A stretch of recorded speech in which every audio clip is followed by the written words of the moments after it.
sermonic input and as my own personal testimony, that you will never know that Jesus is all you need until Jesus is all you have.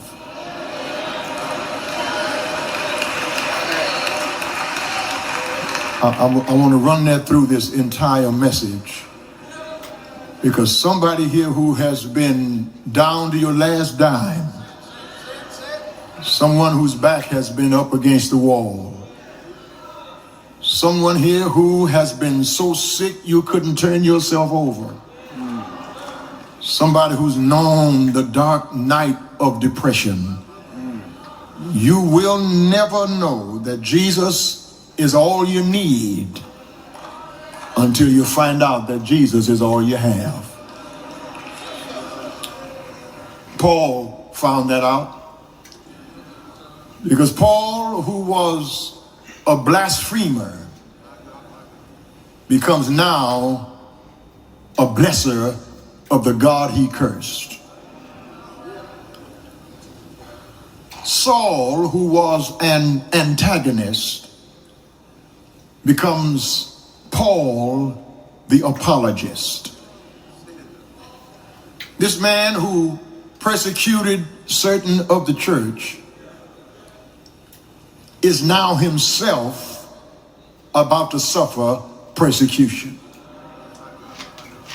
He was on the outside looking in, but now he's on the inside looking out. This Saul of Tarsus who threatened certain of the church with letters of authority from the state to take in hand both men and women who called on the name of Jesus. It was Saul who held the garments of Stephen while he was being stoned. He hated so much the cause of Christ. He persecuted believers. He blasphemed the name. He did everything he could to thwart and to stop the movement of the way. And this Paul, who is on his way to arrest, has himself been arrested. Same God he was on his way to destroy is the God who stopped him on the Damascus road, blinded him in the middle of the day, called him to preach the gospel to the Gentiles. And now this persecuting Saul is praying Paul. This student of Gamaliel is now a servant of the Lord. And he is so feared by the believers because his former life and his present life are in such contradistinction that they are afraid to take him in. You will never know that Jesus is all you need until you wake up and discover that Jesus is all you have. Walk with me around the text.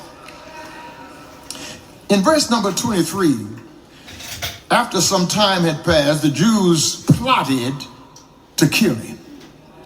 Paul plotted to kill Jews, and now the Jews are plotting to kill him.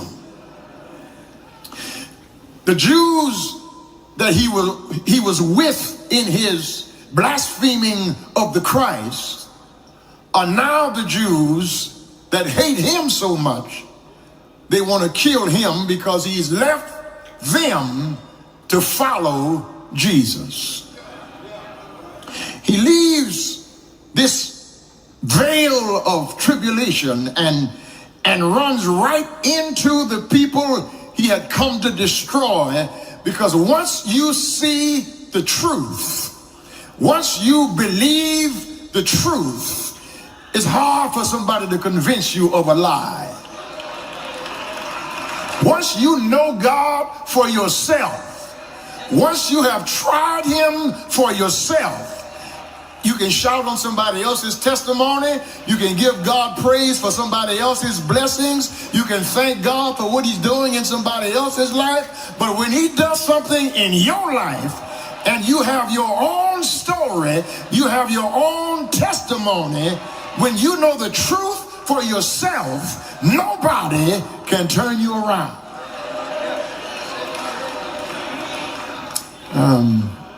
When you're a true believer, you don't run from the Jehovah's Witnesses. You don't tell your children to tell them you're not home when they knock on the door. You go outside and argue, contend for your faith. Because if you don't know what you believe,